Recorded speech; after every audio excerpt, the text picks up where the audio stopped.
What's going on YouTube? Watsim here again with another A-Class Forza 6 tuning video.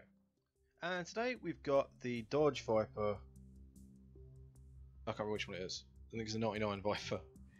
And yeah, it's been tuned for A-Class. I've tuned it a couple of times. It's still kind of a work in progress to be honest, but I'm really happy with where it is right now. It's pretty quick, it's got amazing downforce, which means it sticks to the track all the time. And yeah, it's just a good car to drive. It's a little bit OP in places, I think. It's a little bit easy, but it's fun. And at the end of the day, the game's about fun. So let's have some fun. Let's look at what I did to the tune, and yeah, let's see what goes on.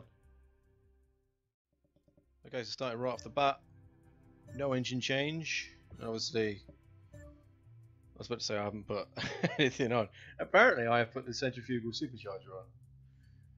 Again, I did this tune a long while ago, the original tune for it, and I've recently just tweaked it again. I didn't really change many of the parts other than handling parts, but power parts pretty much the same.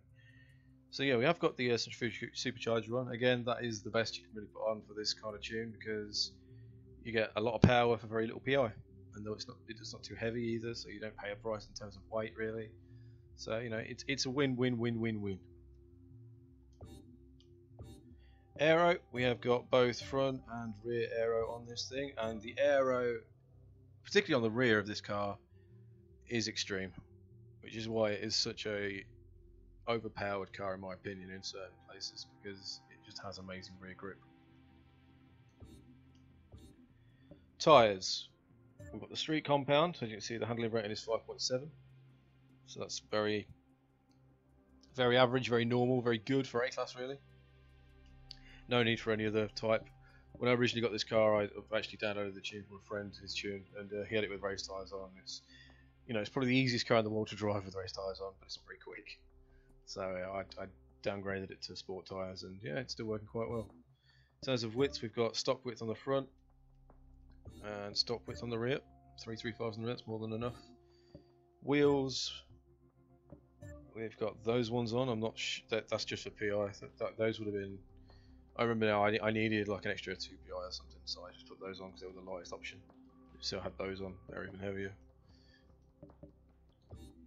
And rim widths, we have stock on the front and stock on the rear. Drivetrain, there is no clutch, just a stock clutch. Stock transmission. Racing driveline, making the most of that lightweight, and of course a race diff. Brakes, we have race brakes, we have 4 race dampers and springs, we have a front anti-roll bar for race, we have a race rear anti-roll bar, we do not have any chassis reinforcement, any roll cage of any sort, and we have all the weight taken out, so this thing is as light as it possibly can be at the moment. Now let's get to the fun part, the power.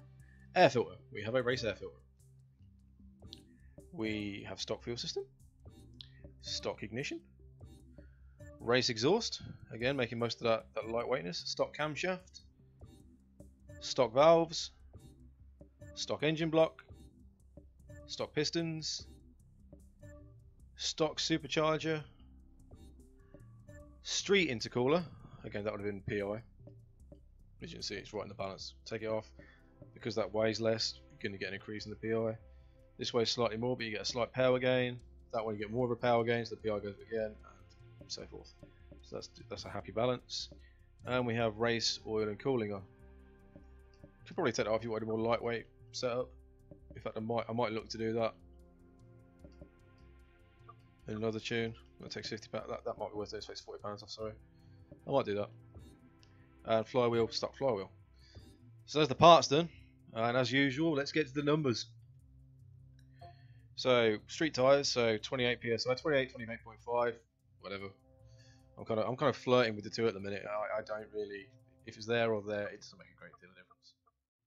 And yeah, stock gearing. So we've got the stock gearbox on. So again, this gearbox is a bit awkward. It's quite, well, it's not user friendly. Put it that way. It's better because I've added more power to it. When it had quite limited power, like stock power, it was pretty much just a 4-gear car. It still is now, really, but you can kind of get it to 5th gear if you need to. But going beyond 4th, I don't recommend.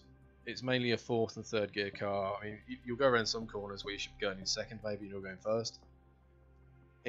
Yeah, you'll get used to it. It's not ideal for all tracks, this, but it is a very fun car to drive. It is very competitive around a lot of the more powerful tracks, and actually, it's not too bad around something like Road Atlanta Short or Club Circuit, whatever they call it, and perhaps the shorter Road Americas as well. It's not too bad around those, but it's just when you drop down into 2nd gear, sometimes the revs drop too low, then you're going 1st, and then that doesn't really work out because then you get too much torque, and it's just a really awkward gearbox to manage, and it's too much of a cost to the PI to put on a sport or a racing transmission. So it is the way it is. You have to deal with it.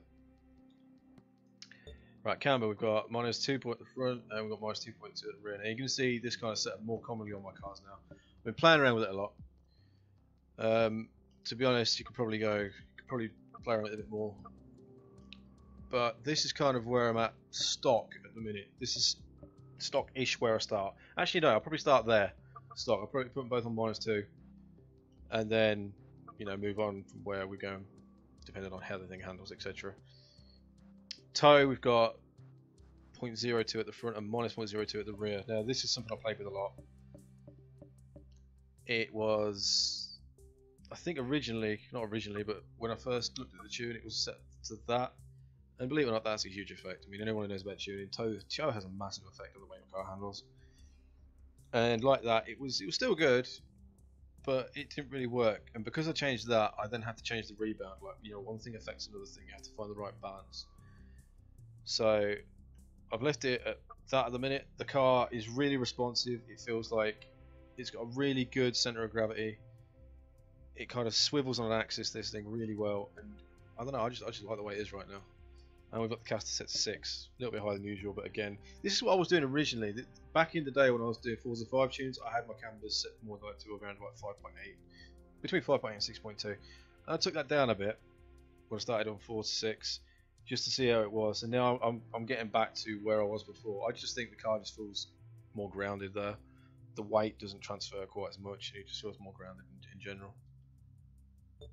Anti-roll bars have got set to 24.01 at the front and 18.01 at the rear. Again, very interchangeable depending on your driving style. That's where I'm at the minute. I may go a bit softer. There's a lot of that's what she said opportunities in this video.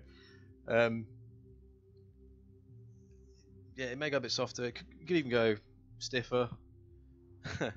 But I don't know. That's where it is at the moment. It's just the way the setup is. Like, these things are all very interchangeable, depending on how you want the car handled, obviously, and how your driving style manages it. But that's where I'm right now. That's where I like it. It's really good. Springs. This thing's got a 50-50 weight distribution, so you can see those things are pretty similar. They're as close as makes no difference. The same. Slightly different with the rear, but they're as close as they can be. And ride height we've got set to, I think it's 2. Yeah, 2 above the lowest. Again, it's just something you can play with. Obviously, the higher you go, you will get a little bit better performance in terms of your 0 to 100 there. So it goes to 7.272, go down, it goes slower again. But that's all relative, really. It doesn't really matter, in my opinion. The car handles better, I think, the lower it. Well, not the lower it is, but at this sort of height, I just prefer it. I can't really give any official reasons for any of this. I just like it the way it is. We've got the rebound stiffness 9.1 on the front and 9.2 on the rear. It was originally set to like that when I had the camber set to 0.1 on the front. So as I say, one thing changes another thing. So I changed the camber at the front, which meant I had to change the ratio between these two. And the ratio between these two is key. It's not just the numbers or where they're at. It's not just the fact that they are 9.1 and 9.2 and that's really sensitive and whatever. It's the fact that there is only 0.1 between them. Like the rear is 0.1 further forward than the rear. Sorry, than the front. So that has a huge effect on the car. Like if you did that, by all means try it. If you do that, the car's going to handle a hell of a lot differently. If you do that, it's going to handle differently again. If you do that, it's going to handle differently again. It just changes the whole balance. It changes the whole way that the car rotates. It's I can't think of a way to describe it. It's just the way the car handles through a corner. That's the way I can say it. Again, people who know this stuff already know what I'm talking about, but if you're new to it, this stuff is what really matters when it comes down to the fine tuning of your car. Now, bump stiffness. This is something that I have developed. My bump stiffness in all my other videos has been set to 2 on every tune I've done. I think pretty much. I think this Ferrari F40 may be an exception, but I have been playing with this, and I have learned that you can significantly improve your turn into a corner, in particular, by finding the right place for the bump to be. The car is a hell of a lot more sensitive, a hell of a lot more direct, and ultimately a hell of a lot better. So I like where that is right now. I'm not sure. I've not learned enough about the bump yet to know exactly how sensitive it is. The rebound is extremely sensitive. If you change that slightly, you will see drastic changes. The bump, I'm not so sure is quite so sensitive.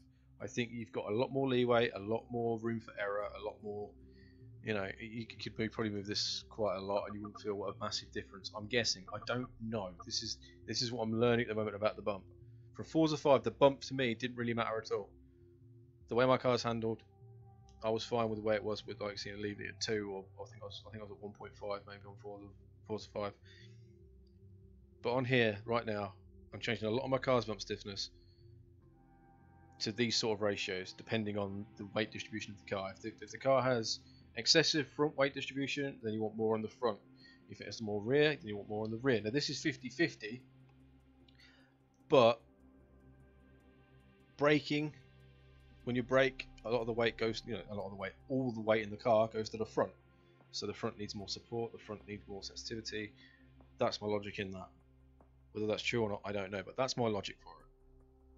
So yeah, that's where I'm at right now. Play with that. See how you like it. See if you can find a better configuration for it. I don't know. That's the way I like it. Downforce. As I was saying with this thing has got quite a lot of downforce on it. 95 at the front, 180 at the rear. Now this, compared to the other Viper you can buy, I can't remember which one it is. The one for S class, not the 2013 one, the other one. That thing has got an insane amount of downforce. I think it's got like 480 pounds or something. Downforce. It's just incredible. Now this has got quite a lot of downforce on it. That's because of the poor quality tyres and the fact that it's also got a shitload of power. You can see it's got a shitload of downforce on it. It still does 190 miles an hour. This thing is insanely fast and insanely powerful. It does the job.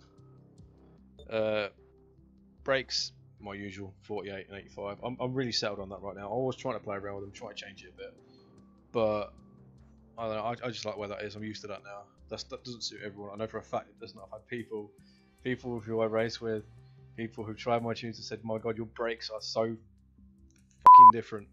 Sorry, I swore. They are. They. That's how they feel. That they swear. They're really angry about it. But you know, I like that the way it is. For me, that's really, really pliable. It's really easy to use. It just works for me. Where it works for you, I don't know. You know, change it to your own heart's content.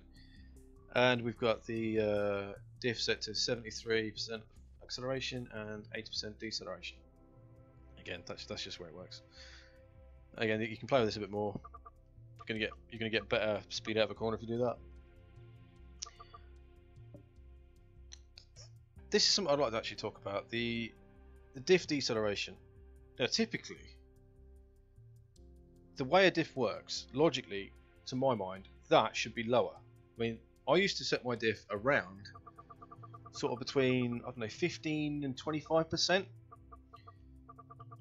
But I don't know why, but on this Forza, I haven't been able to do that. I just don't like the way the car goes into a corner. The rear end steps out too much. It's just a bit too uncontrollable.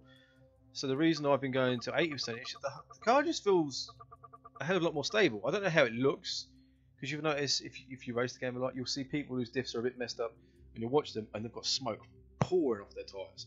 Now I don't think my cars do that, but I haven't seen too many people set their diff like this.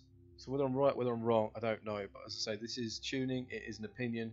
It's whatever works for that person. This works for me. This works for some people who like my tune. It might not work for you, But again, if you've got any knowledge about it, anything you'd like to add in the comment section about what you think that should be to improve it or whatever, please tell me. I'm here to learn, man. I'm always learning. Like, I've learned about the bump.